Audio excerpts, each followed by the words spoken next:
recorded live in Jacksonville, Florida.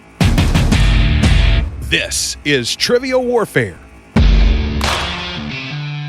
More than just a pub quiz, Trivial Warfare is your gateway to a worldwide trivia community. Join your hosts, Jonathan. We just described Ric Flair as Neanderthal Man and Planet of the Apes. Carmela. That would irritate the hell out. I'm like, I just want my groceries. My ice cream is melting. Ben. 4 halogens in that list. Oh my God. You're like, it's not the halogens. I'm like, no, Ben, no. Those damn halogens got me again. Aaron. I haven't started cooking more, but I have started thinking about cooking more, so I've looked at a lot of recipes for things. Mostly cocktails. Zahkia. I'm a very happy evil genius. Yeah. And Nick. For all the listeners out there, if you spend enough money, you can be where I am today. And the rest of the Trivial Warfare Army for another week of fun and games. Now here's your host, Jonathan Oakes. Hello and welcome back to another episode of Trivial Warfare. We are the podcast that takes the pub quiz out of the pub and brings it home to you. My name is Jonathan and I'm here today with Zahkia Mendoza. Hello, Zahkia. Hello, Jonathan. Zahkia, before we introduce our guests, I want to chat with you for a minute. Yes. 2 things. First of all, I need to shame you. You chose to go to your brother-in-law's birthday party instead of joining us in Pittsburgh. And first of all, you should be ashamed of that. But second of all, I'm really sorry for you because you missed the best time ever. It was so much fun. Bad Mendoza. Bad. Missing Doza. We were missing Doza. Oh, yeah. Yeah. I saw Go ahead. Jeffrey Zakuratan's social posts on it because I follow those anyway. They're great. Watch Jeffrey's stuff. But also, like, I saw that, like, I have such bad FOMO. But We had yeah. 50 of our favorite people. 50 people came. That's It was impressive. amazing. It was amazing. The other thing that I need to inform you of, you're hosting today, and I need you to take it easy. Okay? Take it easy. I spent all morning setting up and tearing down a garage sale, and in the middle of tearing it up and putting it down, or whatever the hell I said, I also had to run it. I'm tired. My brain isn't really working very well. Let's just ease into this game, make it as simple as possible, and I'll have a great time, and that's all that really matters, right? Yeah, no Yeah? Mendoza at all. We'll Oh, keep it good. below the Mendoza line. Oh, We're that's good. so helpful. Okay, well, now that you've said that, I'm going to hold you to it. Otherwise, you're fired. No. That is obviously a lie. I would never do that. But I do want to introduce our guests. First up, Taylor Ferebee is with us. Hello, Taylor. Hi, Jonathan. How are Welcome. Glad you are here. you? Yeah, I'm really glad to be here.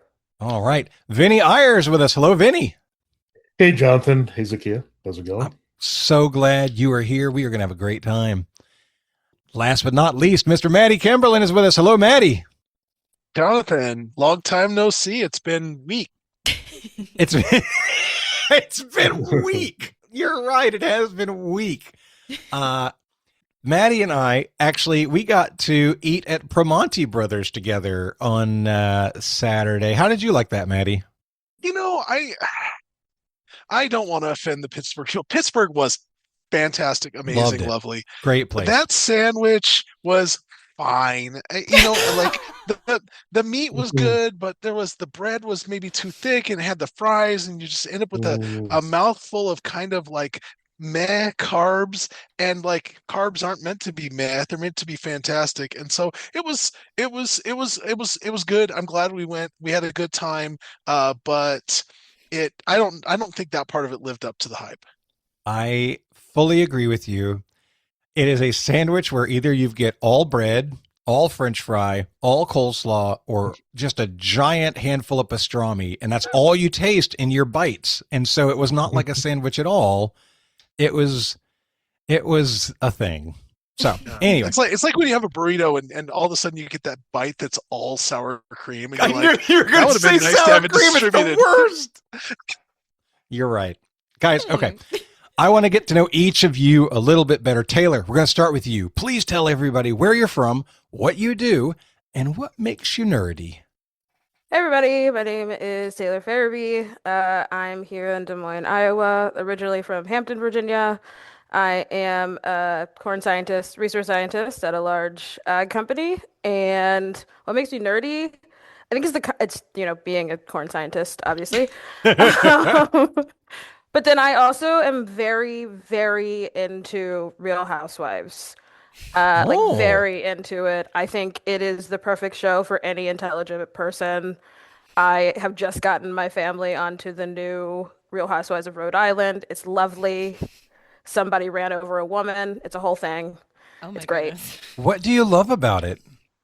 I think it is just a good study that people who are very not self-aware just exist in the wild. It's kind of like a zoo. Not saying that people are like zoo people, but just like in general, you just want to observe that these social situations that are half contrived happen in real life. You know, I had never thought of it like that. But if you do put on your I'm glad I'm not one of them hats, then I can see how it could be enjoyable. Truly. Yeah, very cool. Well, Taylor, we are super glad you're here. Thanks for joining us. Thank you. Vinny, tell everybody where you're from, what you do, and what makes you nerdy.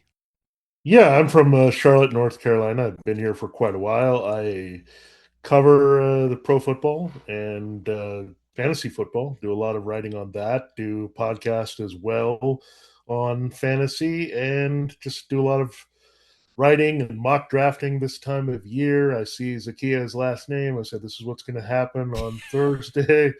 If you're related to him, get some of that money, that first round money, if you can. And also, good thing you guys went to Pittsburgh last week, because it's going to be an absolute mess this week when we're recording. So you guys dodged a bullet there. And what makes me nerdy is I have to get through like all the puzzles of the day to get started with anything else. Like I cannot continue, and like that includes the New York Times crossword. I have the games app with Spelling Bee. I do all the sports things like Immaculate Grid. There's one called Winfield Game where you start to pick. You have to guess the player in a different sport. It gives you hints all the way you go down. But if someone introduces me to a new guessing game like that, like it's done. Like another 10 minutes of my morning are gone. Like that's what happens. So like the Spelling Bee, I didn't think I was going to be so into that on the New York Times games, but I'm into that now. Then I try to make sure I watch Jeopardy at some point, whether it's 2 days later, binge 3 episodes, whenever I can. So really just I cannot meet a game or puzzle that I do not like, and it can be time consuming. So I just need to find some time for work sometimes. But yeah, it all works out. I imagine that is you're following the Nikki Bates model of gaming. Every morning she runs through all of her games before she starts her day. She gets up extra early to do it. So that is impressive, and I agree that definitely makes you nerdy. I do want some inside information from you, since this is your bailiwick. Who's your team? I'm pretty loyal to my fantasy team. So if Nick wants a player, if you want to take down Nick, maybe that's the way to approach it. If you need somebody to help in that, Vinny, capacity. I'm super in favor of this, except I'm worried. Because you're a professional in the business, and if you lose, do you know how much we will never hear the end of it? I know it's a high risk, high reward proposition here. So, oh my god! But I'm going to keep it in mind. All right, well, Vinny, we're glad you're here, man. Thanks for joining us. Yep. All right, Matty, tell everybody where you're from, what you do, and what makes you nerdy. I am Matty Kimberlin, and I am from a city in Indiana called Anderson. I'm about 45 minutes from downtown Indianapolis, between the metropoli of Indianapolis and Muncie. And I am the home of the recordings of Bob Ross and Garfield. Sure. Is Muncie. I am a personal shopper, and I also tutor high school students for the SAT and ACT. And as far as what makes me nerdy, there's two things I've gotten into recently. I'll tell you about one of them is the one thing I've gotten into in the last 6 months or so, and I absolutely love it, is sumo. And so Hold on, competing or watching? at this time watching. Okay. I mean, no, I've really gotten into as a spectator, Grand Sumo, the Japanese professional high level sumo. And so there are 6 tournaments per year. There's a tournament every second month, basically every odd month of the year. There's a tournament, and it's 15 days long. Each wrestler has a match once per day for those 15 days, and it's fascinating. It's interesting. You get to know the different kind of personalities and fighting styles of the different wrestlers, and you develop favorites. You develop ones that you don't like, and it's just great. Dude, I think sumo is a super underrated sport. I'm not joking. It is a direct competition, person versus person, who can move the other one out of the ring. And it is just so simple. It's just physical, and I'm down for it. I think that's a very fun sport to watch. It really is, and it's funny because you can move somebody out of the ring, but also if you get any part of their body other than the soles of their feet to touch the ground, you also win. And so you'll have times where guys kind of go for the matador technique of jumping out of the way and hoping the guy loses his balance, or and you've got all this there's so much strategery that goes on that you wouldn't think is a part of it. It's great. It's really great. And anyone who has, any sort of a streaming device or whatever, you can download the NHK World app from NHK, the Japanese equivalent of like the BBC, and you can watch the day's highlights throughout the tournament every day. They basically have a 30-minute broadcast that shows every one of the top level matches, and it's something my wife and I totally look forward to every couple of months. Very cool. Matty, super glad you were here. Thanks for joining us. Glad to be here. All right, guys, we're going to get started right now with Warm It Up, Chris. It's time to warm it up on Trivial Warfare today. And there's only one person who can warm it up for the TWA, and that's Chris. And sometimes Jonathan. All right, friends. Today's Warm It Up, Chris was brought to us by Tracy Shahan Snelson. Oh, thank you, Tracy has been submitting a lot of questions. Thank you, Tracy. We love these. Your writing is really good. It is really good. She sent me a bunch of ideas for Warm It Up, Chris, and a few other questions that are in this game. So thanks so much. Yeah. One of my favorite Warm It Up, Chris ideas she sent me was top U.S. trading partners. So I have a list of the top 20 U.S. trading partners up until February 2026. Any questions about any details about the list before I tell the assigned order? How are we defining top trading partners? The site that Tracy sent me, U.S. Trades with the World. The United States trade totaled $448.69 billion for the month of February. Details, and it looks like it's broken down into percentage. So is it percentage of GDP, or that's kind of what I'm aiming at? Like, what are we measuring with? It is both parts of goods and goods. Does that make sense? Okay, so it can be components or it can be whole things. Mm-hmm. But we don't know what the math of this is. We don't know what it is that they're counting. Even when I looked for more details, it is not giving me much. It just it says click the tree map, and then the tree we map all know the same thing, so we can all work with what we have. Yes, and I feel like intuitively a lot of these make sense. So maybe at the end we can figure out what the through line of what the dollars mean. But Jonathan, in my randomized order, you're first. So, what's your first guess? I think that our hat is probably our highest trading partner. We're going with Canada. Hello, hat. Hello, hat. It's number 2. So that's correct. Pretty good. By the way, very fancy hat. This is not a low-class hat. This is a hat that we probably don't deserve to be wearing anymore. It's our very special to poke. We love them. All right, Vinny, you're next. All right, I'm going to go. I don't know if this is the trousers, if that was the hat, but I'll try Mexico. It's the thong. Oh America's thong. It doesn't help that Mexico is actually kind of shaped like a thong, and it is a correct answer. Nice job, Vinny. Taylor, you're up next. China? China's number 3. And Matty. Let's go with the United Kingdom. United Kingdom is number 9. Nice job. Jonathan, back to you. I am going to go with the... Wait a minute. Did you just say the United Kingdom? Mm-hmm. Yeah, that's the one I was erasing. Okay, I'm going to say Japan.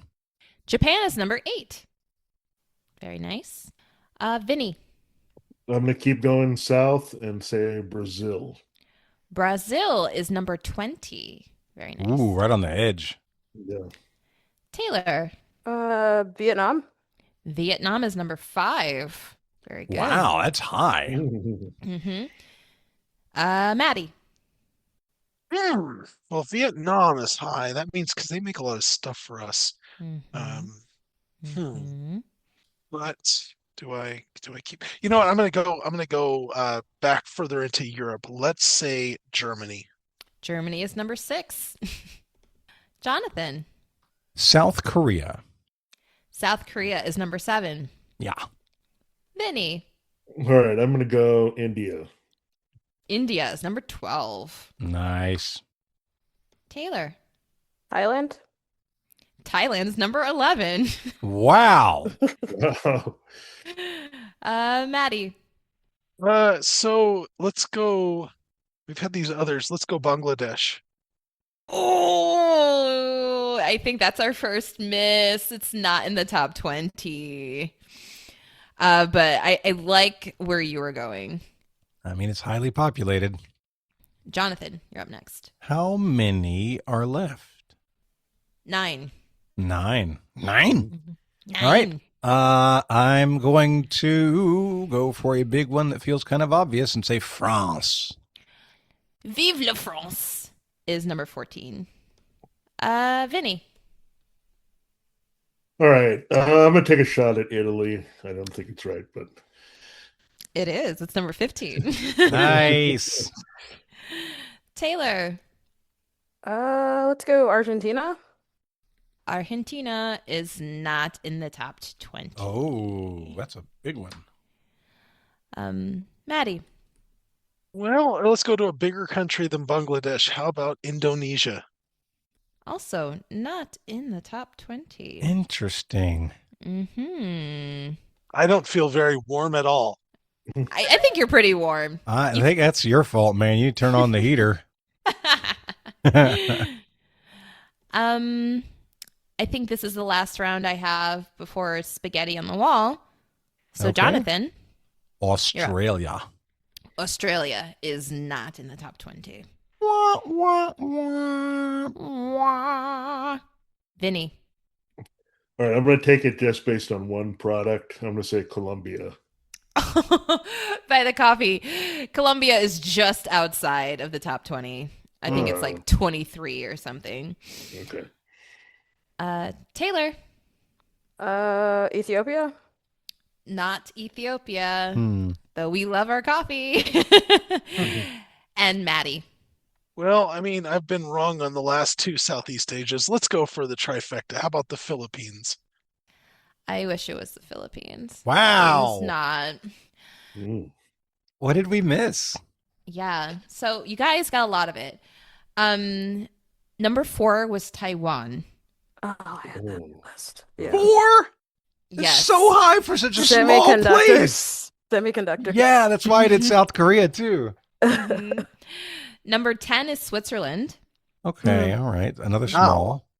Number 13 is the Netherlands. Okay. Matty, you were playing around in Southeast Asia. I thought you were going to get here. Number 16 is Malaysia. That was also on my list. Yeah. Number 17 is Hong Kong.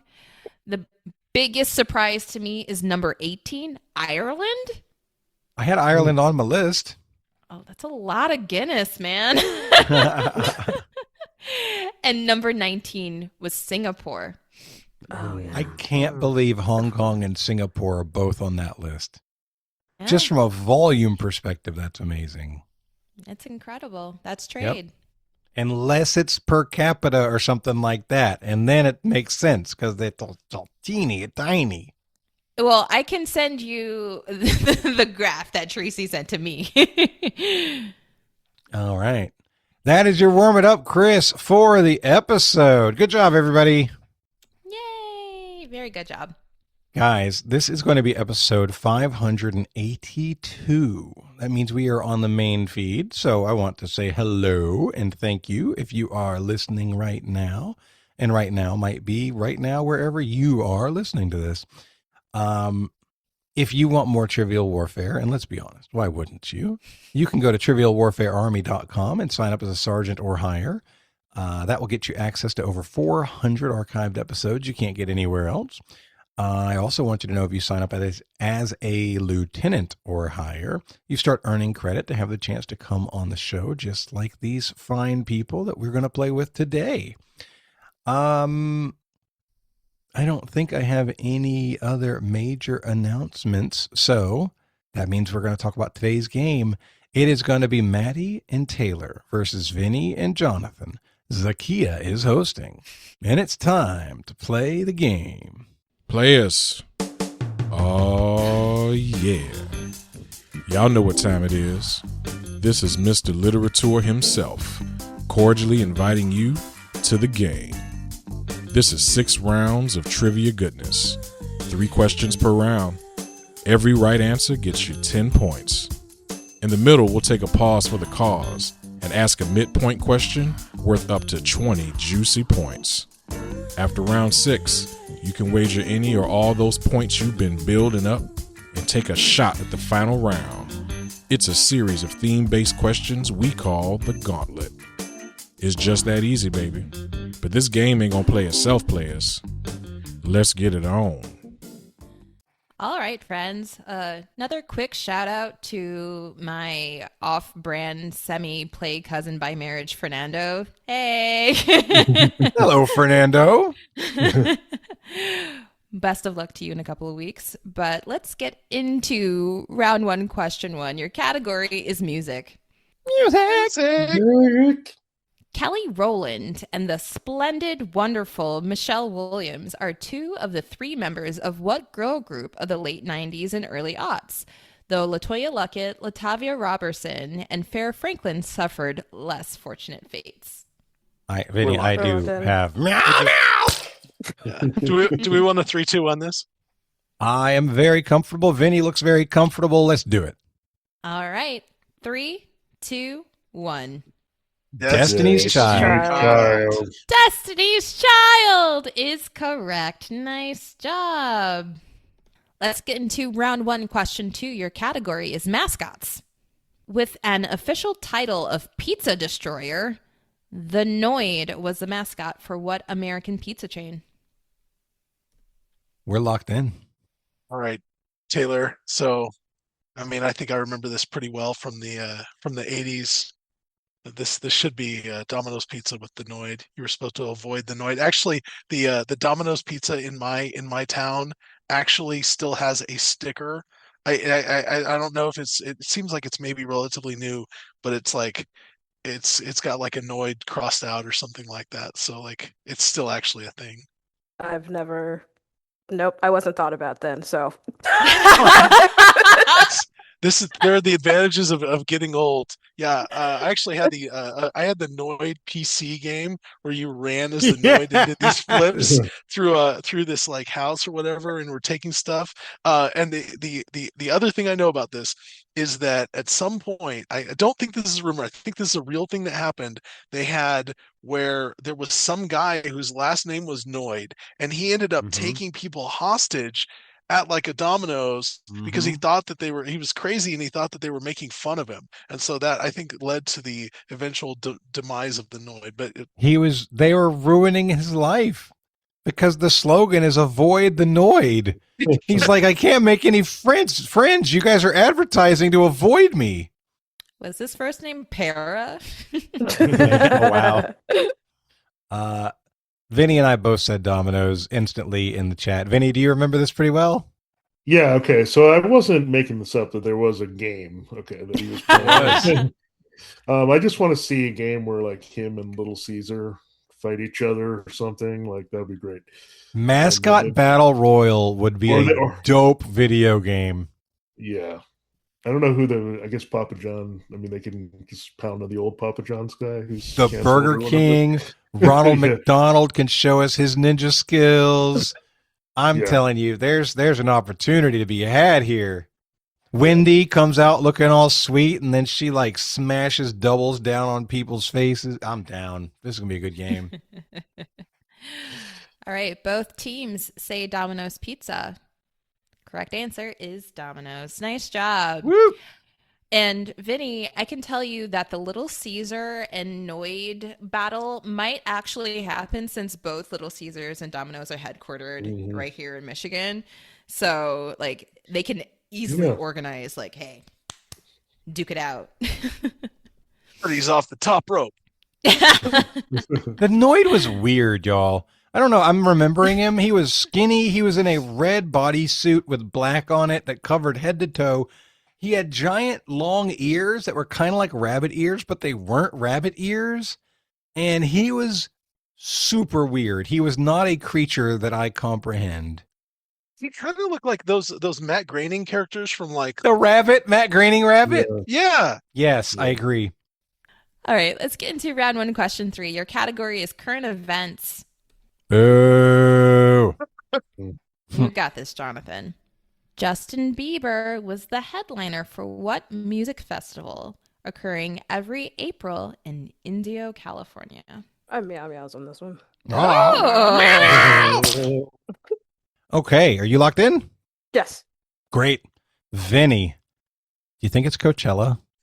Yeah, there's just all this weird stuff with his wife, Haley, and the kid or something like that was going on. That's all I know. And I know it's every April. So it's that. And Bonnaroo's in June. So it's usually 2 calendar things that are always there. So I've always wanted to make it once, but it's always in April, which I can't go anywhere. So, it's definitely Coachella. I can't remember the controversy or whatever, the viral moment, but it's definitely that. I'm down with it. Let's say Coachella. Taylor, you had meow meows. Why? Yeah. So April, Coachella, that's one of those things, and kind of the viral moment, at least in my sect of social media, was comparing it to Baychella when Beyonce did it. And it just looks sad. Justin Bieber it looks like a sad production. Ooh, shots fired. What made it sad looking?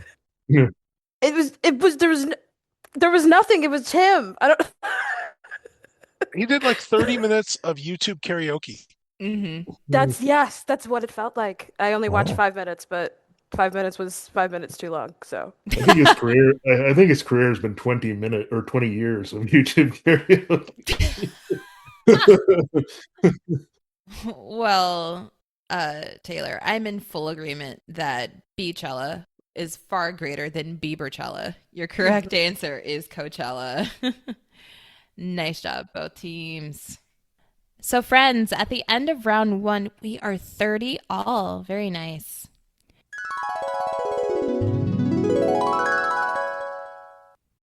Oh my God, it's been a long time since we've heard the chimes. Hey, everybody, this is Jonathan. I am breaking in. I know I don't usually break in between the first and second rounds, but I have to make sure that you know about our upcoming After Dark live stream. And this is one of my last chances to tell everybody. So, really quick, we're doing an After Dark. It's going to be Saturday, May 16th at 6 p.m. And we're selling tickets to the live stream. The tickets are $10 each. You can join in the chat. You can pick on us. You can drink with us. You can have drinking games with your friends in the chat. It's going to be visible through YouTube, but you buy the ticket, it'll take you to a page. That page has the streaming platform there, but also has a link to the YouTube that you can go and engage with directly. So I want to encourage you to pick up a ticket now. Now, if you're a colonel or higher in the TWA already, you already have your link. It's over in Patreon. But for anybody else who wants to see this happen and participate in it while we're doing it, you need to either go to Facebook and see the post I put there and click on that link, or you can look in this podcast. Go over to the show notes when you swipe on your app, and there will be a link. You can absolutely use that, buy a ticket, and join us at 6 p.m. on May 16th. Hope to see you there.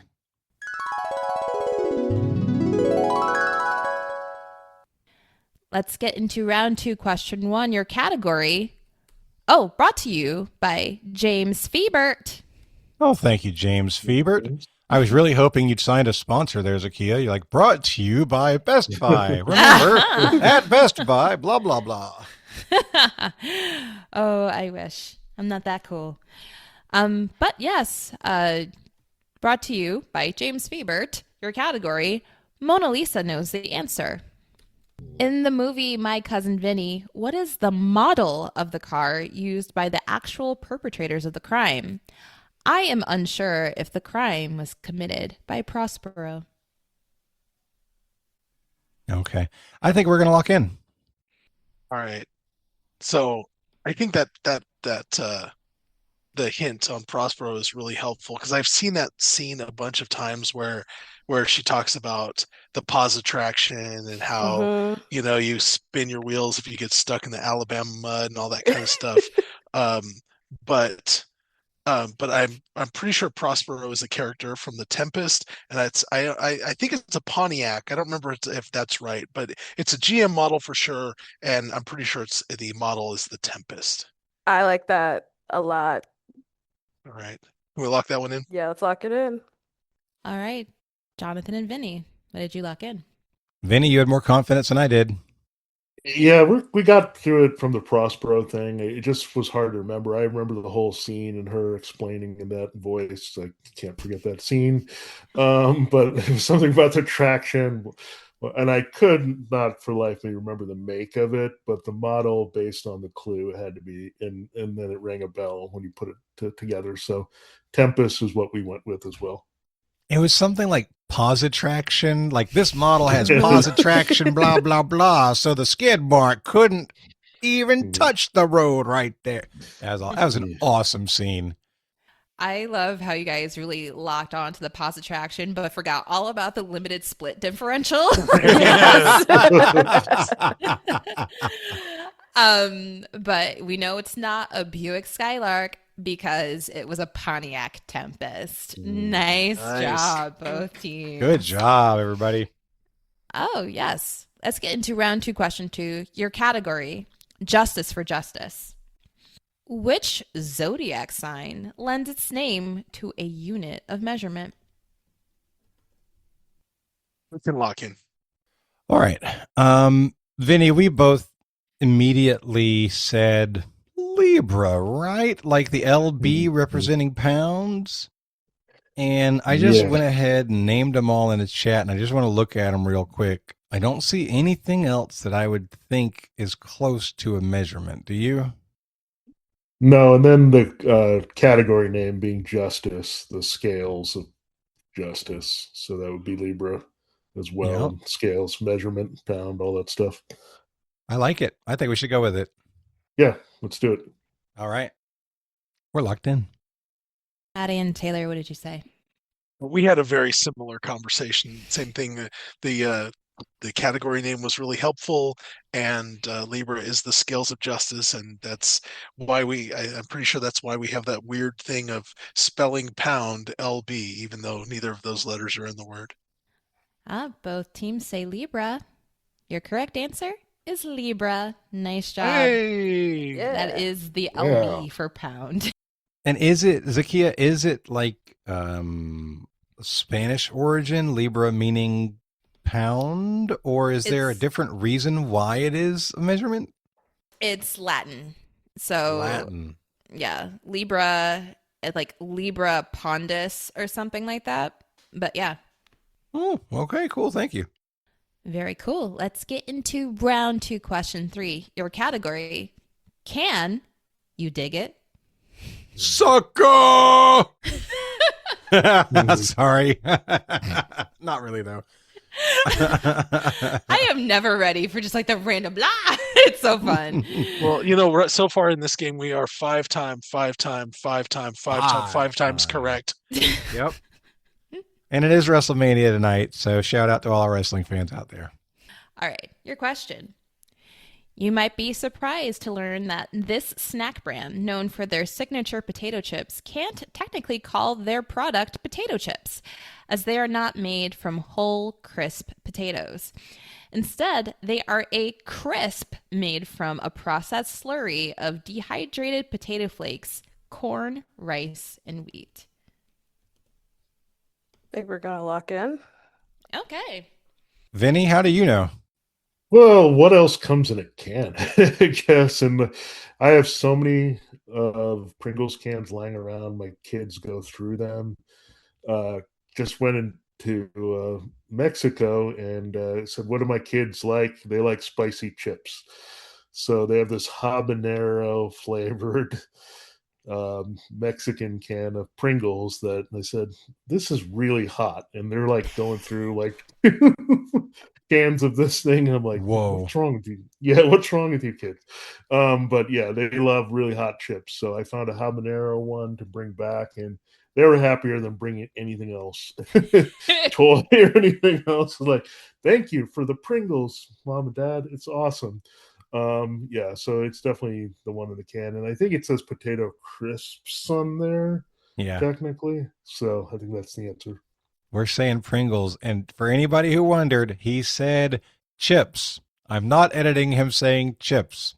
It sounded a little bit like something different. That's really good chips. Very good. Matty and Taylor, what did you say? Yeah, we cans. There's really only one product. Also, since most of my degrees are in math, Pringle is like every mathematician's favorite chip for a reason I'm not going to say, just in case it's a follow-up question. Whoa, I'm interested. Is it because of how they're shaped? Mm-hmm. Okay. Yeah. That's all I'm going to say, but we went for Pringle. Both teams say Pringles. Your correct answer are Pringles. Nice job.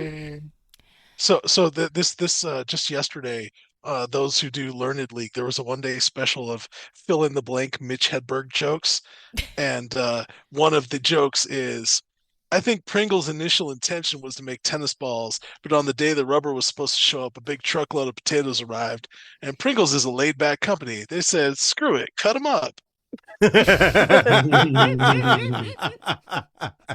You did a good job with your impression there. Yeah. All right.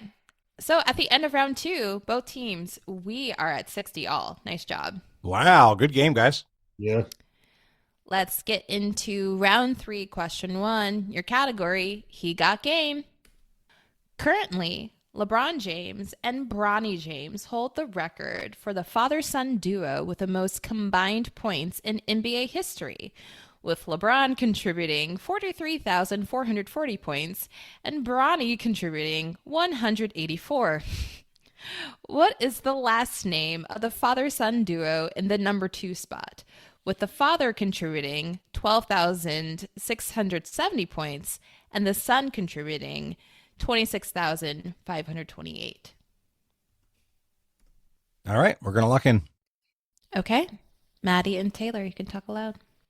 just saw a list that was either this or very similar to it, and I'm trying to remember who could potentially be because the list I saw, the father son I'm thinking of were third, and that's Dell and Steph Curry. Dang, or that was going to properly be my guess. Yeah, or Wardell and Wardell Curry, as it were. But I'm trying to think if there's anybody else like Rick and Brent Berry. 26,000 is a lot of points. It's a lot of points. The only other the second Booker? place, Like Devin Booker? It'd be Joe and Kobe Bryant is the only other possible answer there. You think that's who was on the list that I looked at. So, but Joe and Kobe Bryant, but Kobe probably had because LeBron's at like 40,000 points, and Kobe was relatively close to that.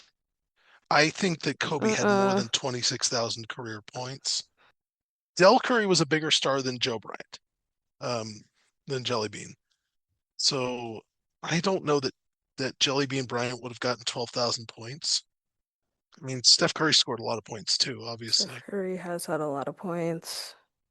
Yeah. But yeah, I mean, I feel like I lean more toward the Currys, and that's where you came in at first as well. Yeah. Gosh, everybody else I can think of, their parents might be too old. I think this is probably not the Bryants. My gut is saying it's not Curry, but it probably is. Or no, that plays with him. I played Clay and Michael Thompson. Klay Thompson. I think it's Klay Thompson. I think it's Klay. Klay scores a lot of points. Yeah, but I'm pretty sure Steph's got more career points than Klay, and I think Dell has at least as many as Michael Thompson did. Michael Thompson was a number 1 overall pick, but he ended up being a role player, didn't score that many points. You could be right, but I feel like this is much more likely to be the Currys. All right, friends, we're at time. Well, my gut is saying Thompson, but we can go with Curry if you're more. I'd feel better on that one. We'll go Wardell and Wardell Curry. All right. The nerdiest way to answer that question you could possibly do. So I ran across a list of the top 5 leading scorers this morning. I'm getting a lot of basketball content lately. Go Magic, destroying the Hornets last night. That was wild. Anyway, the top 5 leading scorers of all time right now is James, number 1, over 40,000. Kareem, then Karl Malone. Then Kobe Bryant was 33,000 points. And Michael Jordan's at number 5 with 32.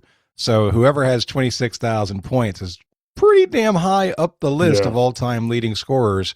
We're pretty darn confident that it is Del Curry and his son Steph. And I don't know if you're counting Seth Curry's points, but I think he is also related. Yeah, I used to joke when Seth Curry was playing college ball that he looked a lot like me. Like, I saw my face in his face. Like, ooh, you can see that. Strange. I can see that. Kinky. Not that way.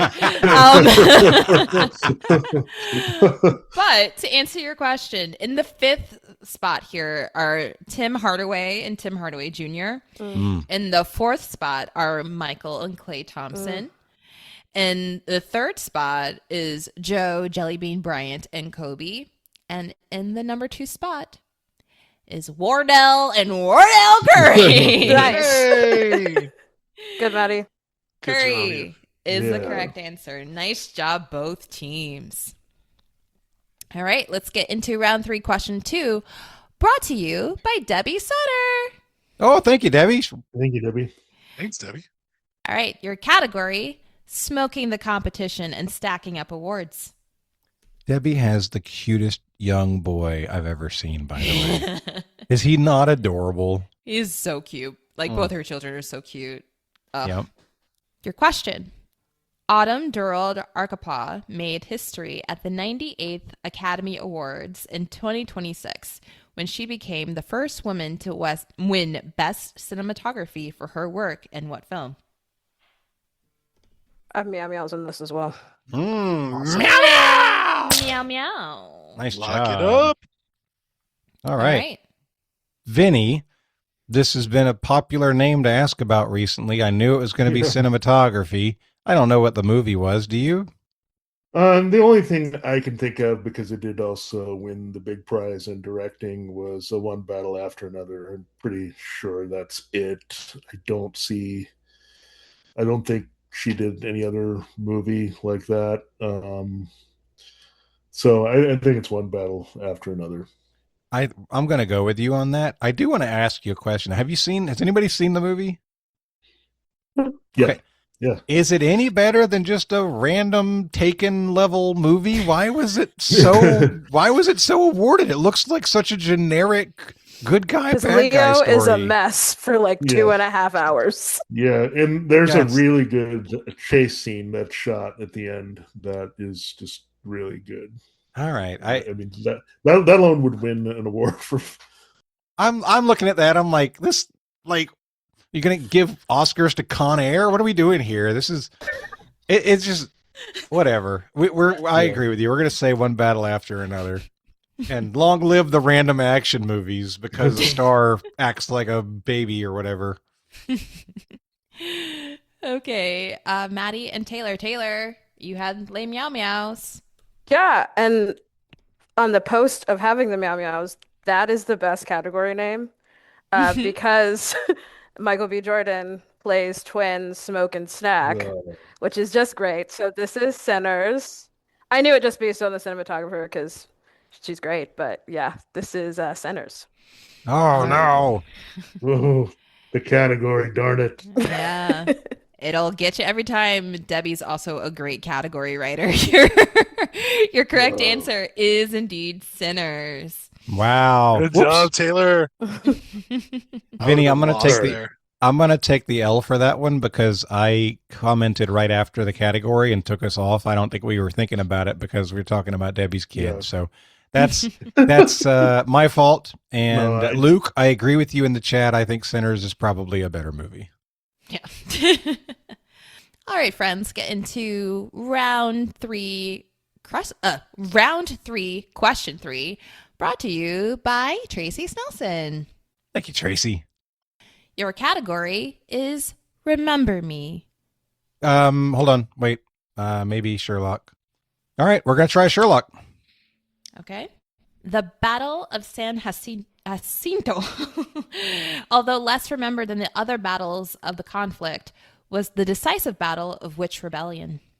Well, Vinny, I don't think our Sherlock attempt is going to work out for us. Let's see.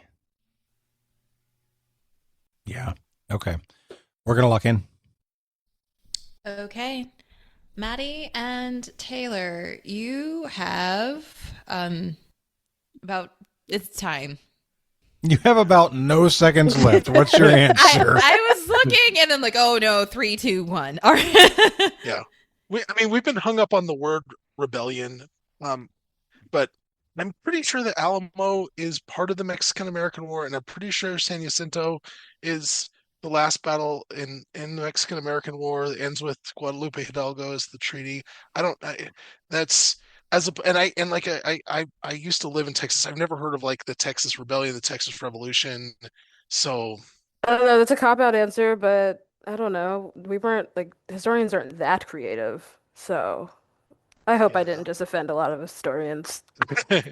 It's okay. You should hear what they say about corn scientists. Wow. Rude. I don't know. Like I like I said, I feel about 80% on Mexican American War. So I mean, I'm willing to eat the L if that's not it, but I think that's right. Okay. Yeah, we'll go with the Mexican American War. Okay. Jonathan and Vinny, what did you say? So the length of the conversation was about wording as well. And in particular, I told Vinny I don't want to answer the Mexican-American War because Texas, at the Alamo, I believe, was fighting for independence, which is not Mexican-American because they weren't part of Mexico. So we were talking about the Texas Rebellion, don't know that as a name of a thing. We ended up saying the War for Texas Independence. Maybe it's called like the Texas Revolution or something like that. We don't know the right name. Yeah. But we ended up saying War of Texan Independence. And I think the clue also, Remember Me took us to Alamo for sure. But I also thought the Mexican-American War was the most famous battles, like San Juan Hill or something like that. So that's the Spanish-American War. Spanish. That's good. Okay. that's about 70 years later. We're all over the place. Yeah, it's hard. Okay, thinking is hard. Oh, this is going to be fun. A little history map for everybody. So the first battle that we're going to talk about is the Alamo, which we all know happened in San Antonio. The Battle of San Jacinto is where they say, remember the Alamo, and is the final conflict in what would be called the Texas Revolution. I'm willing to give you the Texas War for Independence because that is what it is. That hurts. So yeah, that's on me. Good job, Jonathan. And that ended with the Treaty of Velasco. The Mexican-American War happened 10 years later because Texas was its own thing for like 10 years.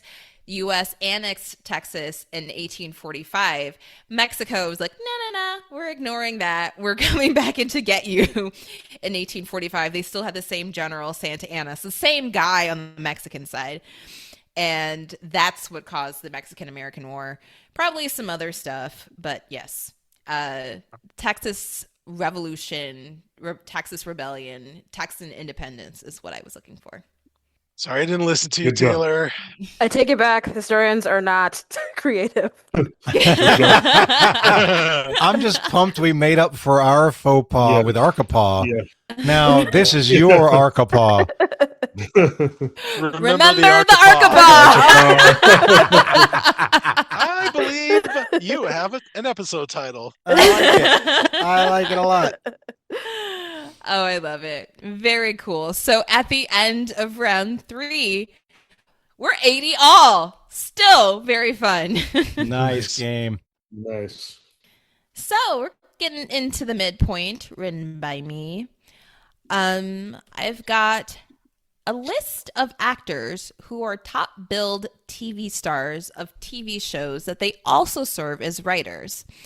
I am going to give you the actor and the release year of the TV show. You tell me what TV show for 5 points each. So number 1 is Bill Hader in 2018. Number 2 is Issa Rae in 2016. Number 3 is Noah Wyle, 2025. And number 4 is Tina Fey, 2003. Ready, locked in. Oh, goodness. Moving so quickly. Okay, you've locked in. So, Vinny, we agree on Barry the Pit and 30 Rock. We're talking about Issa Rae. I'm asking about Orange is the New Black. I don't know Issa Rae. I think I have a connection between her and that other and Orange is the New Black. But it sounds like you might have a better answer. So, what's up? Yeah, I think the show's called Insecure. It was on HBO as well, like The Pit. The others were Barry, I guess, was also on HBO. So the only one you didn't have was 30 Rock being on NBC. But I'm pretty sure it's called Insecure. Okay. Yeah, I'll totally go with you. Mine is just if we didn't have an answer, I would go with this, but I don't have knowledge, so I will defer. Yeah, I think that's the name of it. Something like that, but I think that's the word. Yeah. So we're going to say Barry, we're going to say Insecure, we're going to say The Pit, and we're going to say 30 Rock. Okay. Matty and Taylor, you locked in very quickly. Very quickly.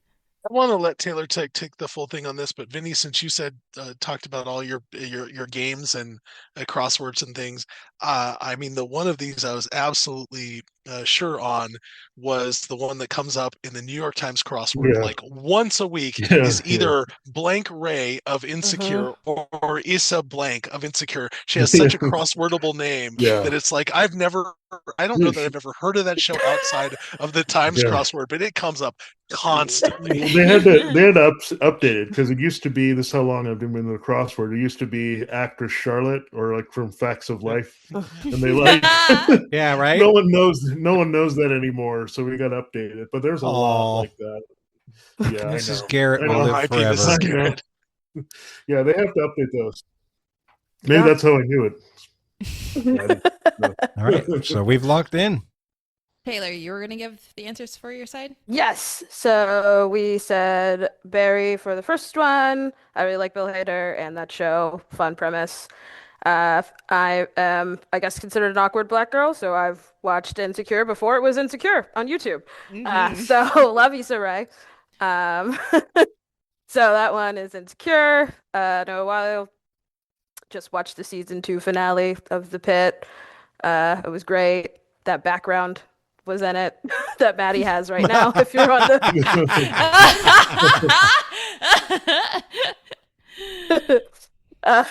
and then Tina Fey on 30 Rock. I mean, just iconic show.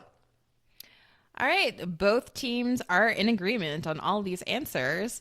Your correct answers are Barry, Insecure, The Pit, and 30 Rock. Nice job, both teams. Yeah, good job. So at the end of the midpoint, we are 100 all. Let's get into round 4, question 1, brought to you by Tracy Snelson. Thank you, Tracy. Thank you. Your category is spilling the tea. Erethism, or an abnormal irritability or responsiveness to stimulation, is a neurological disorder that can be caused by which type of chronic poisoning, frequently thought to be the basis for a popular literary character given its association with a certain 19th century occupation. Okay, we can lock in. Okay. I'm just thinking mercury or lead because people used to get poisoned by that a lot. I don't know the literary character. Yeah. Well, and so I'm literary character and spilling the tea. So what would what would someone have to do with tea, whether it's the old literary character or is there a sort of something with tea? It's so irritability with stimulation, which I mean that could be just a caffeine thing, but I feel like the spilling the tea, there is something more to that we haven't locked into yet. And so I mean, it could be mercury, it could be lead, and we could get back around to that, but I feel like there's something to unlock here, and it hasn't. Who are some popular literary characters who had specifically like 19th century occupations? So like an occupation that probably doesn't exist anymore or something like that. Like an alchemist. Yeah, or like a wagon train driver, or a horse poop shoveler, or a guy who lights lamps. All these sorts of things that like don't exist anymore. I'm just trying to think of what sort of a literary character would have one of those kinds of jobs.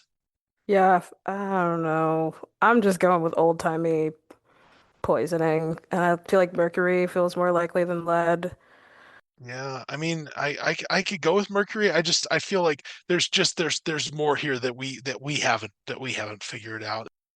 I mean, I don't have anything better than mercury. Okay, So. we're gonna go with mercury. Okay. Jonathan, I feel like you had an experience coming up with this answer. I didn't understand the question at all for the first 10 seconds or so. And then all of the logic and all of the detail and all of everything just downloaded. Poof, and it's like, I know it all now. I'll just say what I said to Vinny really quickly. This is everything in a tight 20. Mercury poisoning. The character's the Mad Hatter at the tea party, and hat makers used to use mercury. Right. Yeah. So there you go.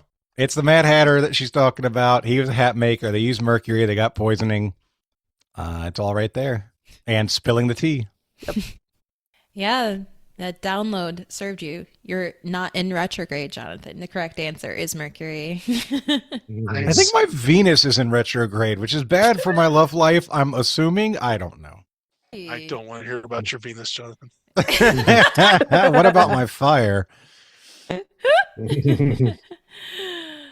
right, Cool. Let's get into round 4, question 2. Your category is O. Oh, by the way, sorry. Can you guess what our Sherlock was earlier on the category of Remember Me? What was it? Remember Me. It was Coco. Of course it was Coco. Yeah. Yeah. Oh, so category is O. This version of edible rapeseed oil gets its name from a portmanteau from the name of the country it was developed in and the Latin suffix for oil. This country has another relationship to oil, being the 4th largest oil producer globally. I have meows on this one. Oh my God. Meow, meow, meow, meow, meow. Are you already locked in? We're locked. We're locked in. Okay, I don't even understand it yet. I got caught up on a rapeseed oil, and I was like, oh God, this is cringe. This version of edible. Now you know why they gave it another name. Yeah, for real. Gets its name from a portmanteau from the name of the country it was developed in and the Latin suffix for oil. You don't happen to know the Latin suffix for oil, do you, Vinny? I thought I did, but I don't. I think let's try to maybe get through the oil producer country, because that would give us a half of Saudi Arabia, Iran, Iraq, Venezuela, the U.S. Those are the big ones that I'm aware of. Okay, so do any of those things sound like an oil? I mean, what was the category name? It was just O? Oman? Mm. I don't know. What's the suffix for oil? Yeah. What kind of oils can you name? Canola, flax, olive. Yeah. Could it be canola? Ola would maybe be a term, but what would be the country? Canada? It could be. Because there's a lot of oil in Alaska. Maybe there's a lot of oil in Canada. And Ola would not be, like, I'm trying to think of O Canada. O for O Canada. Oh, category name. That's 2 things pointing in that direction, possibly. That could be it, even though it would surprise me. Yeah. I mean, canola is not like a vegetable or anything. I mean, it clearly sounds like it could be a portmanteau of 2 words. Canada, oil. All right. Are there any other places that we use ola? Like, obviously not linguistically, but as a suffix. Payola. That's not related. No. Victrola. Yeah, great. We're getting further away now. That would also take us to Canada with Victoria. So I think I feel good about it. I think it is rapes. Now I'm starting to kind of reverse engineer this, and I think canola is rapeseed versus specifically vegetable. Vegetable is a different thing. Olive is a different thing.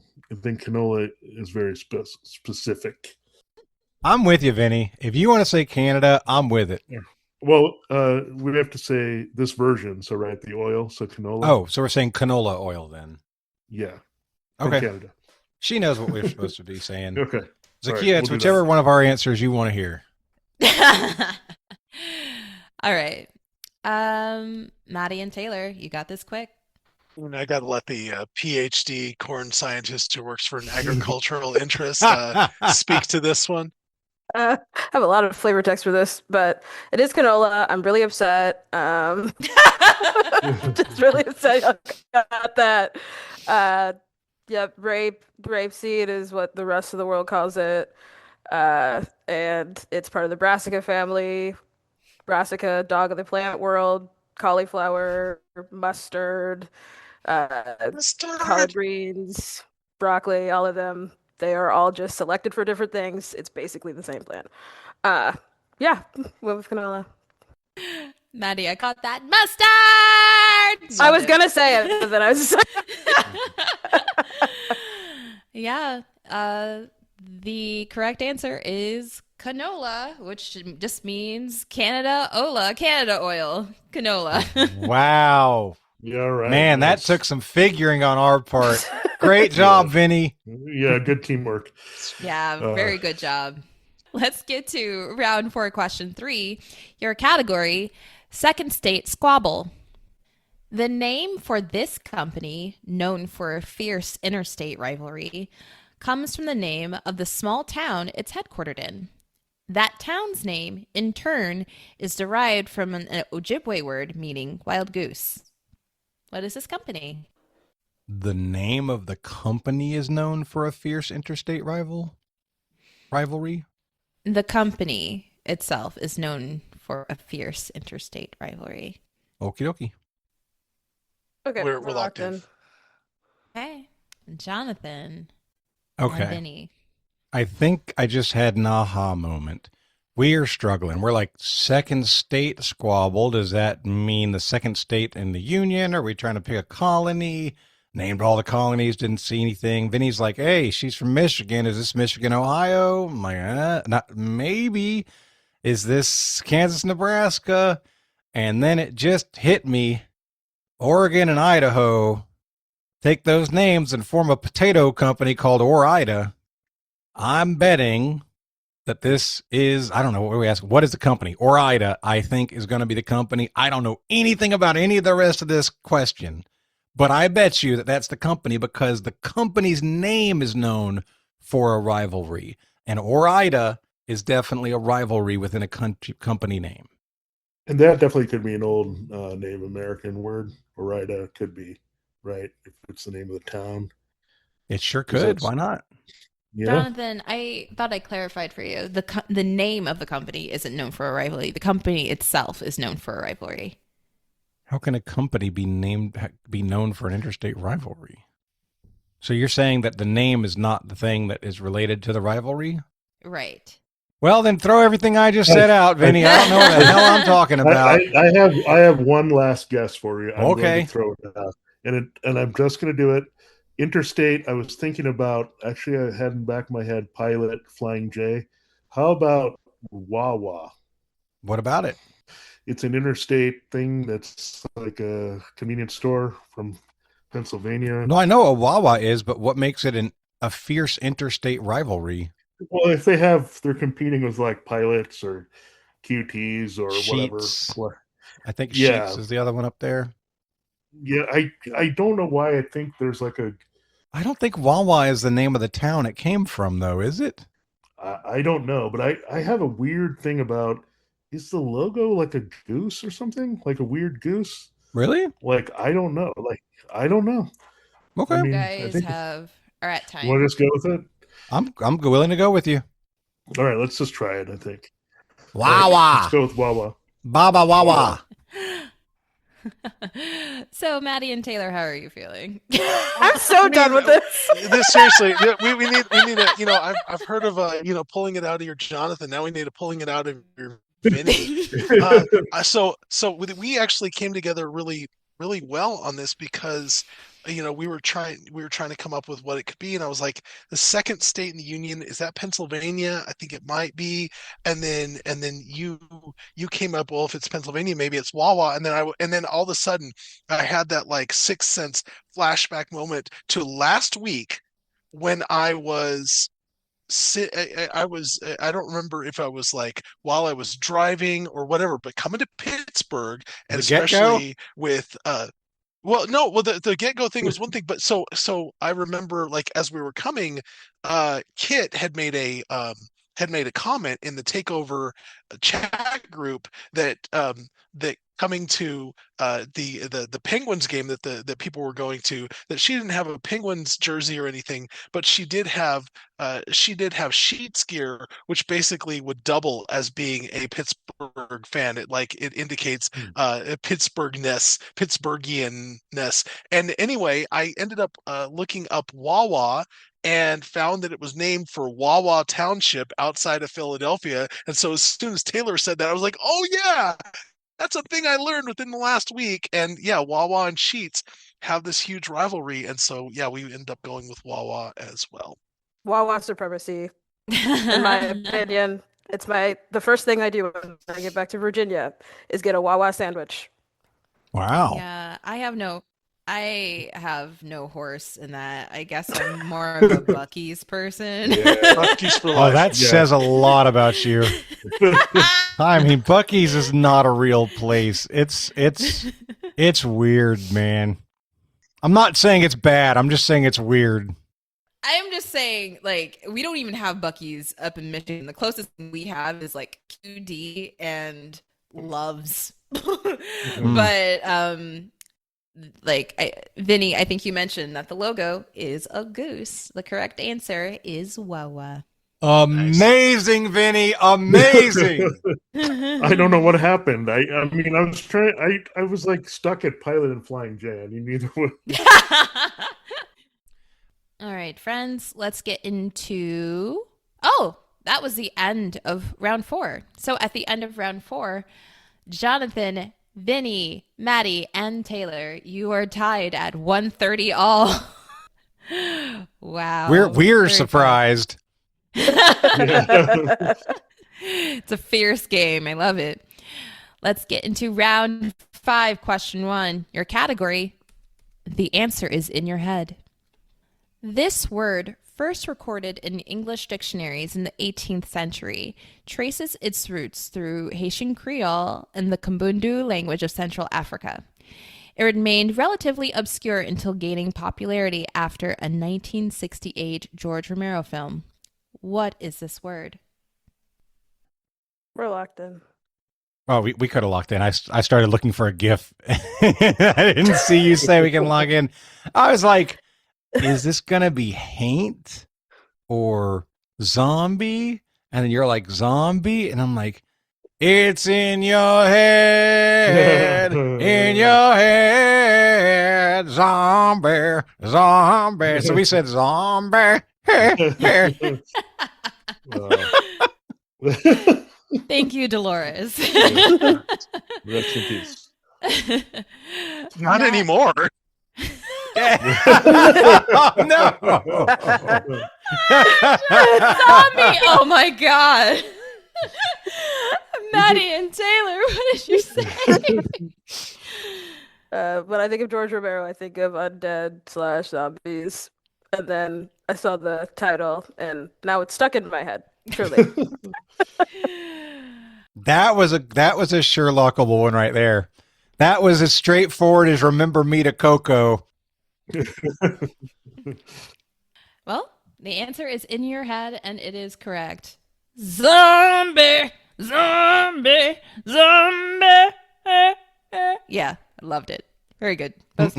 Very good job, both teams. All right, let's get into round 5, question 2. Your category is religion. If you go to Tokyo, you'll find both temples and shrines.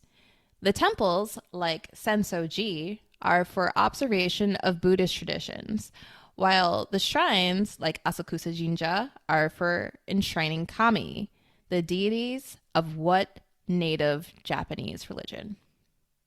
Super meow meows here. Oh. Meow to the meow. Yeah. I guess we're talking, Vinny. You immediately said Shinto, and I was going to say Shinto or Confucianism. Tell me about it. Shinto. I put the word together, Shinto shrine, like that's kind of a thing, like, you know, that Shintos have shrines and not temples.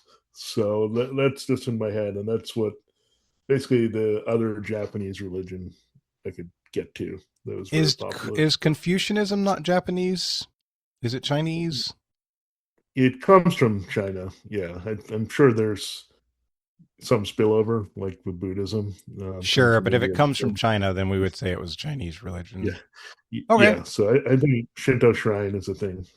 I'll ride your coattails, my man. All right, let's do it.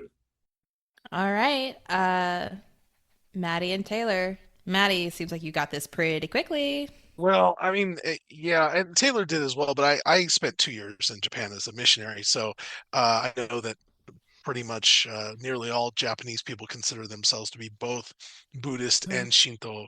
And I mean, I lived in the city of Ise, where Ise Jingu is, which is like one of the main Shinto shrines in the the country. And so like, yeah, this is absolutely, and in fact, sumo is very pageantry heavy, and a lot of the things that go on, a lot of the clothing and a lot of the ceremony that goes on before each day's matches and all of that is tied to all of these various Shinto traditions and stuff. So yeah, anyway, there you go. All right. Both teams say Shinto.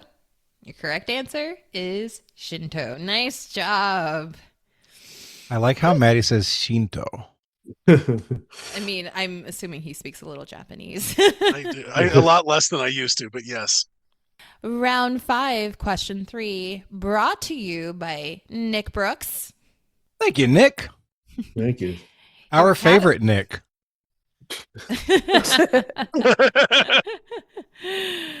Your category is roll call, and kind of related to the previous question. While in Tokyo, you might end up in this part of town, complete with a scramble crossing. Oh, a scramble pedestrian crossing, with as many as 3,000 people crossing during a single green light. Oh my God. Oh my God. Ready to lock in. All right. Well, Vinny, your first, I don't think either one of us knows any parts of town in Tokyo, right? Vinny's like, sushi? It's a roll. And I'm like, oh, well, what if it was Tootsie or jelly? He's like, buttered. I'm like, call me butter because I'm on a roll. Man, I don't freaking know. I feel like I'm missing a hint, unless scramble is not an official name, because then it could be egg, like the egg part of town, because of egg roll. Yeah, that could be. And scramble's in the question. And it's, yeah, I don't know if that's I don't think that would have a type of pedestrian crossing. It would have a proper name. So I think the scramble being capitalized has to be in. I can't believe we forgot egg too. We went jelly. Yeah, I know. None of our jokes were egg roll. At last day, like egg.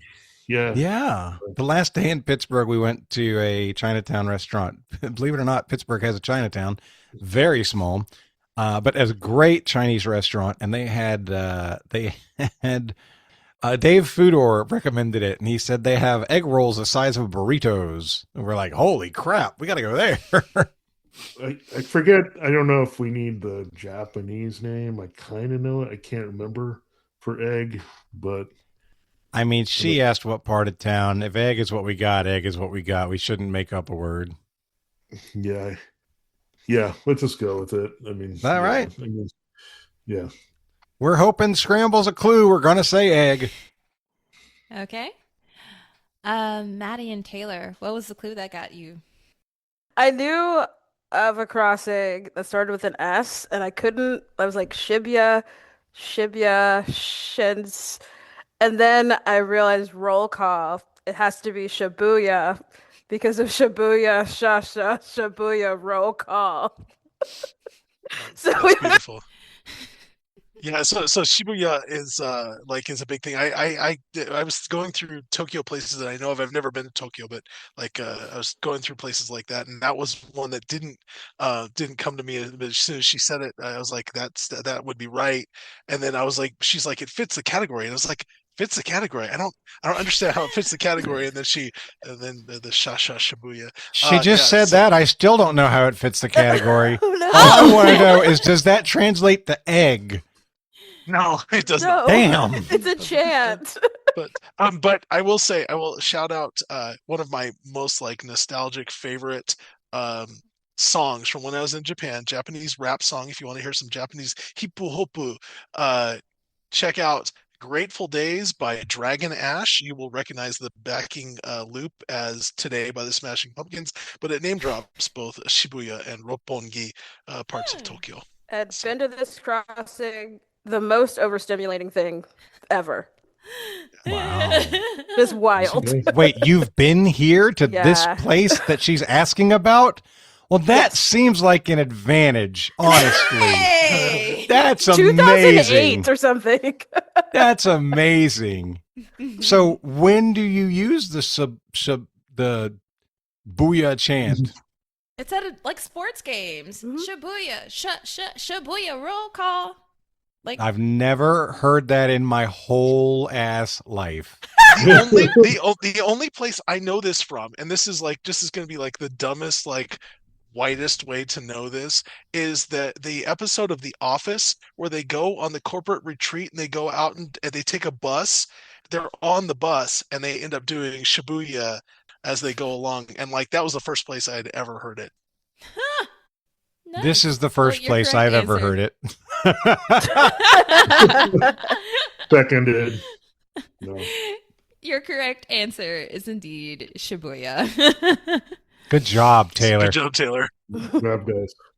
So at the end of round 5, for the first time in the game, I believe, we are split at the end of a round. Jonathan and Vinny, you have 150 points. Matty and Taylor, you have 160 points. Let's get into my spiciest round, round 6. Round 6, question 1, brought to you by Bryson McCain. Ooh, thank you, Bryson. Your category, not exactly like one of those 3-letter agencies. Your question, what institution of higher learning was founded in 1961 by Walt Disney and his brother Roy? It is intensely selective, requiring an artist statement, portfolio, and audition to be considered, but has been seen as a pipeline to becoming the best of the best in Hollywood, with notable alumni like Tim Burton, Don Cheadle, and the founders of Pixar, Pete Docter and John Lasseter. Was Pete Docter one of the founders of Pixar? I did not know that. We'll lock in. I mean, Vinny, I don't know, man. I don't know. You did just give a really interesting answer. You want to say what you said? Yeah, I mean, I know them for their lists and things, for their 100 greatest or whatever, but I mean, the word institute is in the name, AFI, American Film Institute. And again, that would make a lot of sense. I mean, the only thing I mean, she didn't say if it was like Steven Spielberg or whatnot, I would have said like USC Film School or whatever. But it is close to like a government agency sounding AFI, I would guess. It does, and it is in Hollywood, and the question does imply that it's in Hollywood, like LA. Yeah, and it's much like, I guess it's like the Chicago Art Institute that it's a. I've never considered it as a school. Have you? Like, do you ever think of it as a school? No, not really. I mean, maybe that's why they do the lists. Hey, we're here. AFI is here. We do lists. You know, we maybe exist. That's the thing that they do. I don't hate it though. I think it's a pretty good answer. That's the best thing. Yeah, I mean, it sounds like it could easily be an AFI. It could be a government agency like FBI or whatever. You know. I like it, man. I think we should go with it. All right, let's go with it. Yeah, American Film Institute. Matty and Taylor, what did you say? So I was like, there's a school that a lot of these, that these people who are these aspiring, film visual artists, all this kind of stuff that they go to, and I was like, it's got a shortened name that like is commonly used, and that wasn't coming to me. And then I was like, oh, wait a minute. Not like one of those 3-letter agencies. This is going to be the CIA. This is what's commonly referred to as CalArts. It's the California Institute. I don't know if it's of the arts or for the arts, but I'm pretty sure that's where we're going is CalArts. Your correct answer is the California Institute of the Arts. Yes, kind of like CIA. Wow. We didn't know. Yeah. We had the word institute. Apparently, the American Film Institute operates a prestigious and accredited graduate film school known as AFI Conservatory in Los Angeles. So they are related to a school. Yeah. And that was a really good guess. Like, yes, I like it. All right, let's get into round 6, question 2. Your category, Fi Fo Fum. Okay, so is there something we want to Sherlock here? Sure. Okay, we're Sherlocked with what we just put in the chat there, Zahkia. Beautiful. Okay. All right. Your question. This power forward for the Minnesota Lynx almost didn't get to play basketball as a kid when her local amateur league was full, so her parents started their own team. Since then, she's become a 5-time WNBA All-Star, a 2-time Olympic gold medalist, VP of the WNBA Executive Committee, and the founder and player of her own 3-on-3 basketball league. Safe to say, our Sherlock was wrong. Real wrong. Real wrong. I mean, oh my God. Based on the question, it sounds obvious, but I want to double check. Zahkia, this is not an active player, right? She's an active player. It is an active player. Okay. It seemed like somebody who was on the WNBA executive committee wouldn't be an active player, but that's why I asked. Okay. All right, we're locked. We've named a lot of players. We don't understand the category. It feels like fee is missing. Fee, fi, fo, fum, but you only gave fi, fo, fum.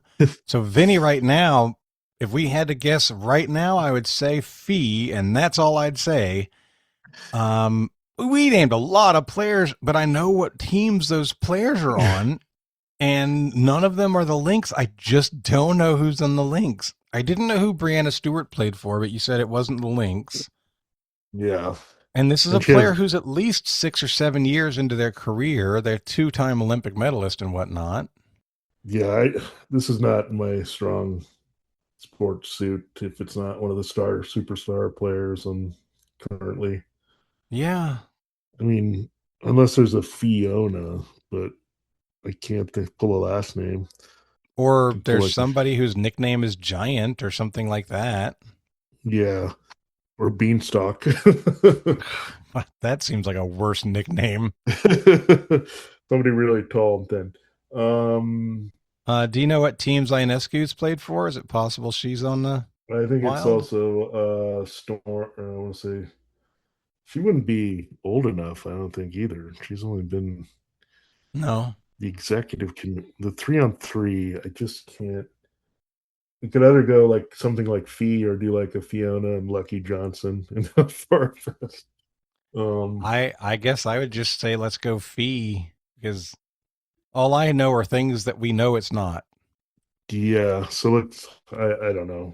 That's our best, I think. Sorry, I just can't. This is not my sports area. So I'm impressed with our conversation. It's not bereft of information. It's just not what we need. It's not taking us to where we need. It's not exactly. We're having a missing links here. I see what you did there. Oh my!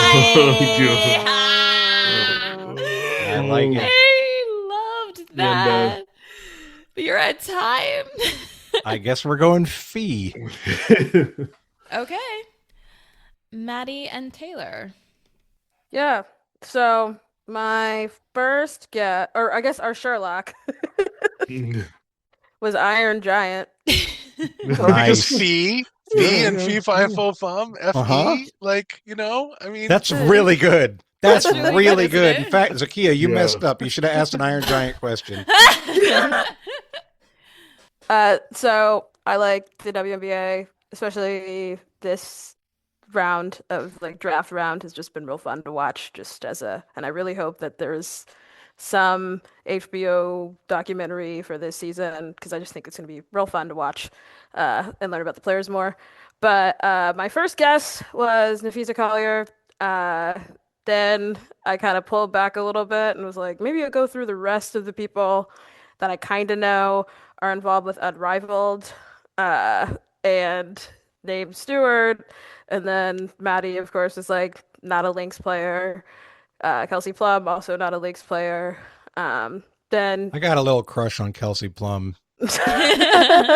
She's cute though. She's cute. Fire. She's cute though. And then Matty says, but the fee thing is strong for a fee fi fo fum. I still didn't really get that, to be honest with you, because in my mind, Fee is spelled F-I. So like I was looking for an F-I name. Uh, but it was the only one that kind of fit of the players that we named. So we went with Collier, and then after when Jonathan said something about T585, when I heard it, I was like, oh yeah, Nafisa. As soon as you said it, I'm like, well, there's the answer. Yeah. We named every other player. No, we didn't. But we named not even close. We named a lot, but not that many. Yeah. So, friends, I'm at a quandary. The correct answer is indeed Nafisa Collier. However, one of the nicknames she is known by is Fee. Like, Fee. Kind of like, I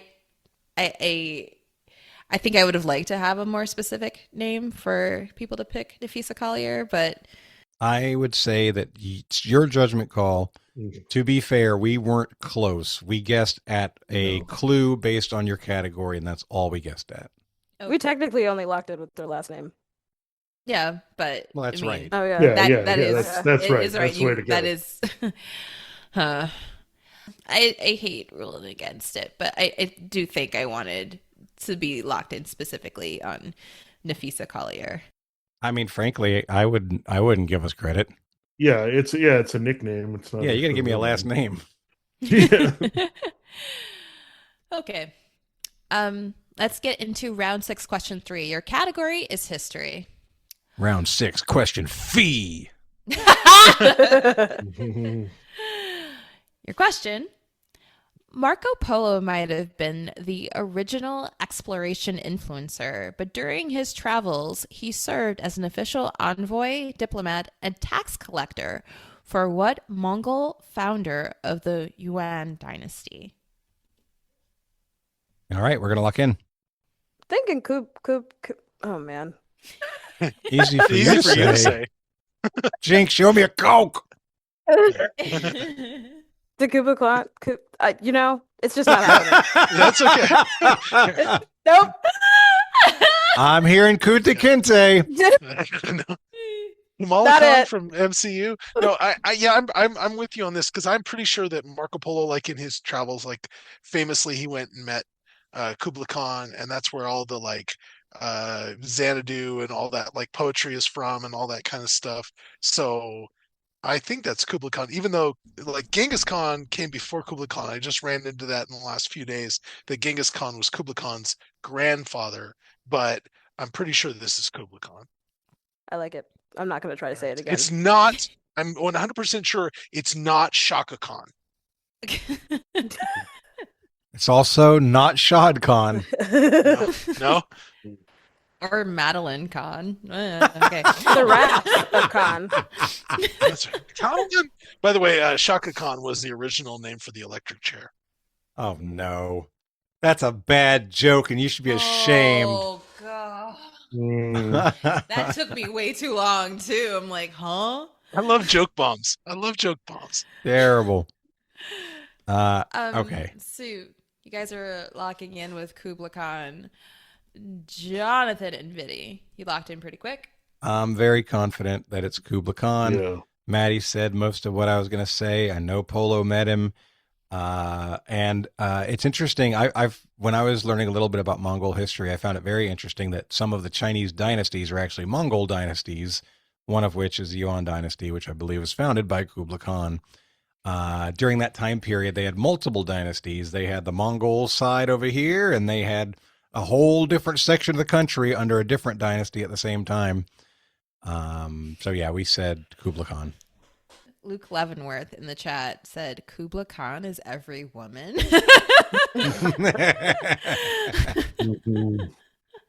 The correct answer is indeed Kublai Khan. Nice job, both teams. Good job. All right, so friends, at the end of round 6, going into the gauntlet, Jonathan and Vinny, you have 160 points. Matty and Taylor, you have 190 points. Whoa. Your category. Yeah. Wow. Distance there. Very good scores, though. Definitely. Your category for the gauntlet is interview. Our wager's locked in. I love it. All right, let's do it. Our wager's locked in. All right. I love that. Let's get into the gauntlet. Your category is interview. Question 1. Scott Evans is the host of the Webby award-winning interview series House Guest. He is also a co-anchor, along with Mario Lopez and Kit Hoover, on what entertainment news program that will be canceled in September 2026 after 30 years on air? I think we're going to lock in. Okay. Vinny, am I right? Yep. We're locked in. We're locked. Question 2 of your gauntlet. Alex Cooper, called the most successful woman in podcasting by Time Magazine in 2021, is the host of what podcast? Despite the name, it is purported that to be the most streamed podcast by women and was the second most streamed podcast globally on Spotify in 2024. You're locked in. Oh, no, that's too fast. Unacceptable. New answer. Our answer is locked in. Question 3 of your gauntlet. Interview Magazine was founded by journalist John Wilcock and what 20th century artist, nicknaming the production the Crystal Ball of Pop. No word if the crystals were black or yellow. Locked in. We are also locked in. All right. All right, it's time to collect answers. I'm so excited. All right, question 1. Scott Evans is a co-host on what entertainment news program that will be canceled this year? Jonathan and Vinny, what did you say? Yeah, I recently saw this with the news, and I didn't even know it was on the air still. So I guess I will continue not watching it anymore. But it's definitely. But when you said Mario Lopez and Kit Hoover, I think she was on one of the Real World ones. So I think it's Access Hollywood. It will not be missed. All right. Matty and Taylor, what did you say? And Scott Evans, I love the House Guest series. I mean, it's fantastic. It's amazing. Man, it's so fun. He's so good. Also, the new one with Mary J. Blige when she freaks out. Yes, when she leaves. Oh man, it's good. It's good. So we also said Access Hollywood. I just knew this one and then saw Mario Lopez, Matty, instant get. I mean, any man who doesn't have a man crush on Mario Lopez, come on now. That dude has not aged a day. It's ridiculous.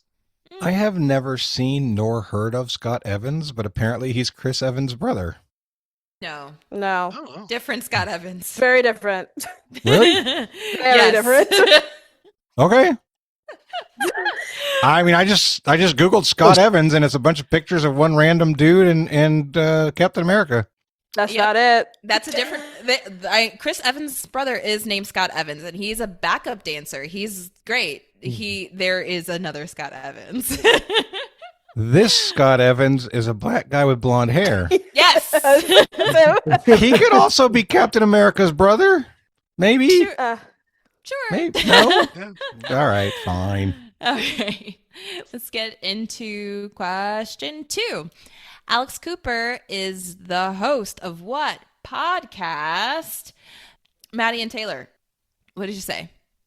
Instagram. I thought this was right, but you absolutely had meows on it. There's a Call Her Daddy podcast. Yeah, it evolved a lot from when it started to now, and that's all I'll say about that one. Because I know my parents are listening. Well, I think it got particularly famous when they had the Kamala Harris interview, right? I mean, that was a big thing in 2024. Yeah, it was very famous before that. Yes, but yeah, just for different reasons. It doesn't really matter. But yeah, and I'm so tired of Vinny and Jonathan just pulling things out. Because Vinny and Jonathan, what did you say? It's all you, Vinny. Yeah, I just had to think of putting the words together. Like, ask me, was there the finding the pronoun kind of like it's just something I don't listen to, but it always pops up. as recommended podcasts for Trivia War. Hey, you might want to check out this if you're listening to Trivial Warfare. I don't know what that Did it means, really? But yeah, maybe I'm just listening to popular podcasts, and that's a good thing, right? Yeah, and and I just had to put it together. And then the clue of the kind of the irony of the name got me to there's some man's type name in there, and then Daddy was it. So I knew it was something provocative too. So Very good. All right, let's get into question 3. Interview Magazine was founded by journalist John Wilcock. And what 20th century artist? Jonathan and Vinny, what did you say? I mean, I just got back from Pittsburgh. You mentioned black and yellow. Yeah. It's like, okay, Pittsburgh artist. What do we got? Oh, Andy Warhol. Duh. So, and Vinny did not just get back from Pittsburgh, and you still had Andy Warhol. Well, this is something I just know, being in, trained in magazines and online journalism. So something I just know from school and stuff. So, yeah. Yeah. So that's what we said. Andy Warhol. And Matty and Taylor, what did you say? Yeah, well, I mean, obviously, I also just got back from Pittsburgh. Boy, are my arms tired. And I mean, you think 20th century pop artist, it's like you've got Andy Warhol, you got Roy Lichtenstein, but but I thought I had heard something while we were there. I didn't get over to the Warhol Museum, but I thought I had heard something about him creating a magazine. But then, I mean, you know what it is. Black and yellow, black and yellow, black and yellow, black and yellow. Warhol, Andy Warhol.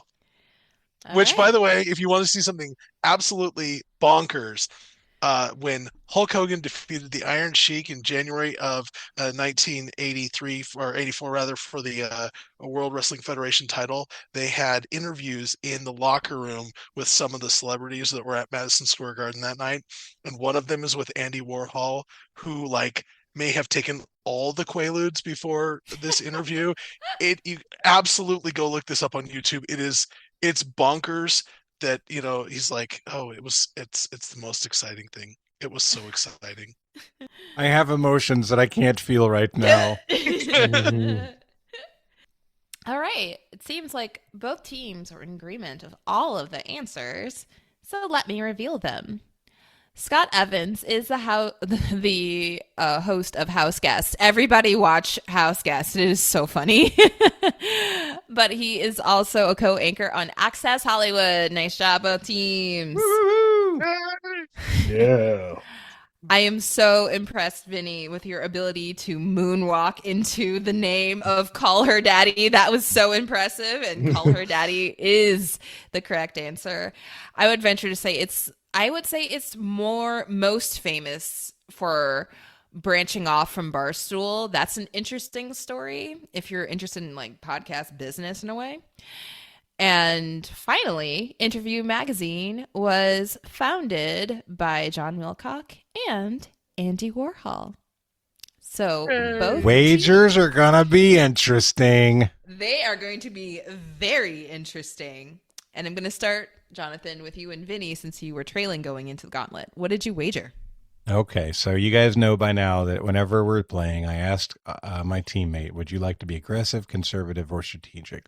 Vinny chose strategic.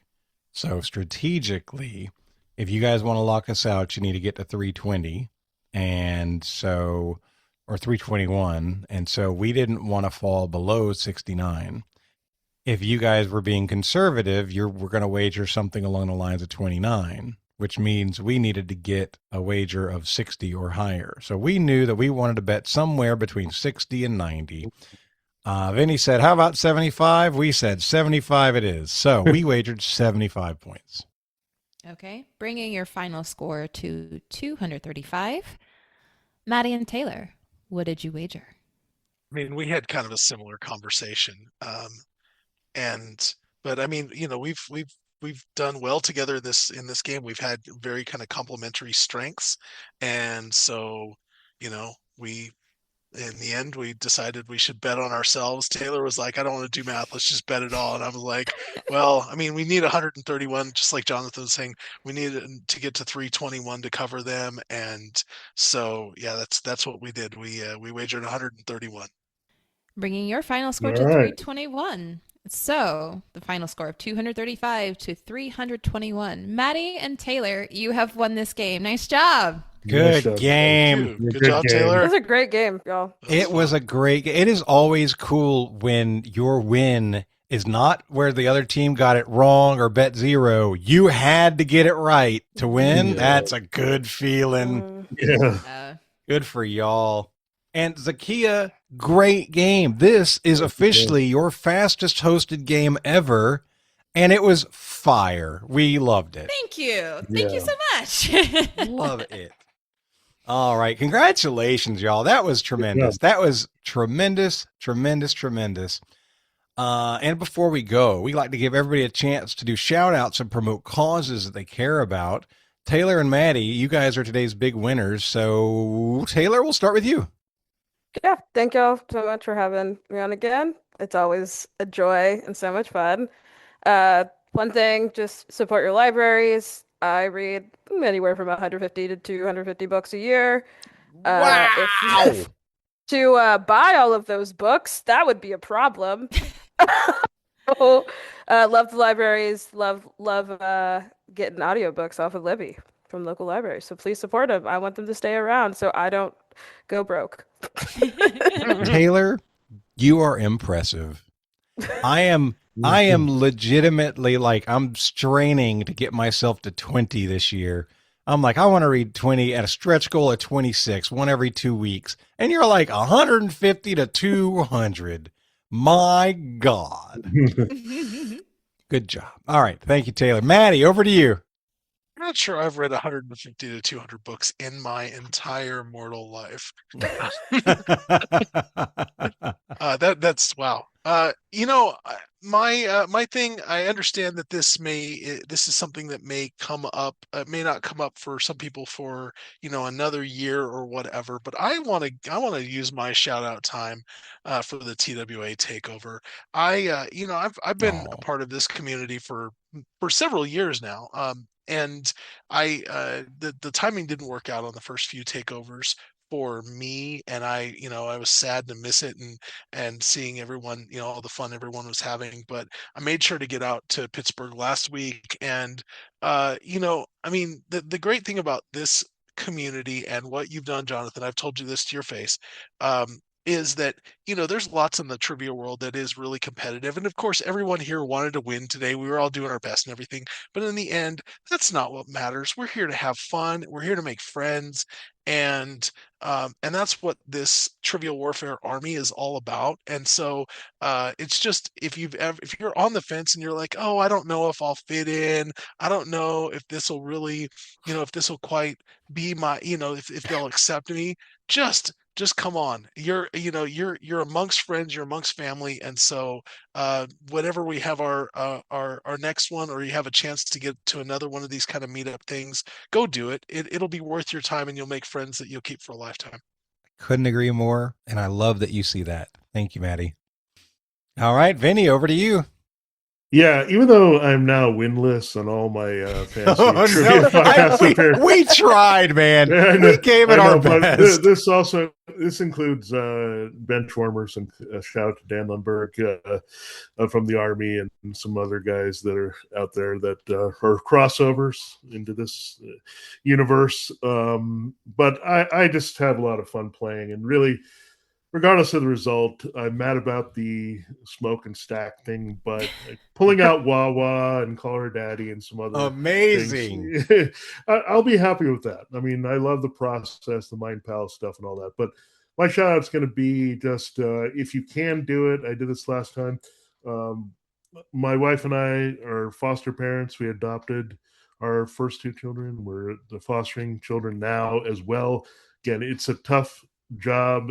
The journey is not for everybody, but if you can do it and you have the place in your heart and your home to do it, please consider it, because again, they need a lot of help out there. There's a lot of kids in need right here in your local community and beyond that. So just, if you're interested and get involved, reach out to a local agency and see if you're a good fit for doing that.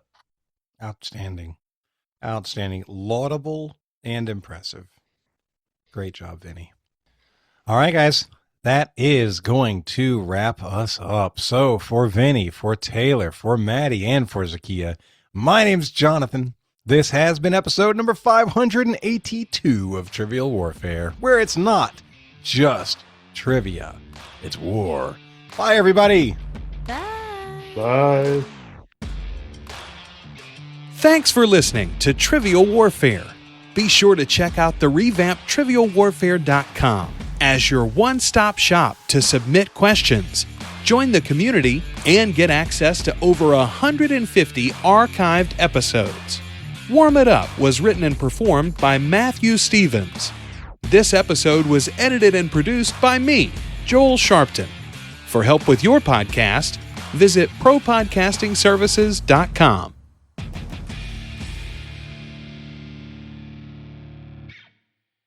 All right, guys, that's a wrap. That was fun. Oh, we got to shout out, really quick, shouting out our top fans in the live stream. Mr. Luke Leavenworth is number one with a bullet. Dodongo ate my something. Dodongo sounds like it's from Legend of Zelda. It is. It's the Triceratops in Legend of Zelda. Yeah. And Zahkia finishes out with our number 3 person on the chat. All right.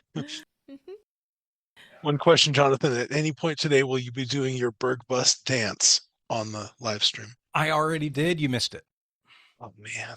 I woke up with it. I mean, I saw it live, so. Yes, Zahkia, they chanted my name until I danced on the bus. The Berg Bus dance. Berg Bus, okay. yes. It was quite sexual, if I do say so myself. I don't know any other way to dance. You know, go with it. Right? Whatever you feel in your soul. Exactly. It wasn't the soul where he was feeling it. It was actually the comedian. I think he was getting a little uncomfortable.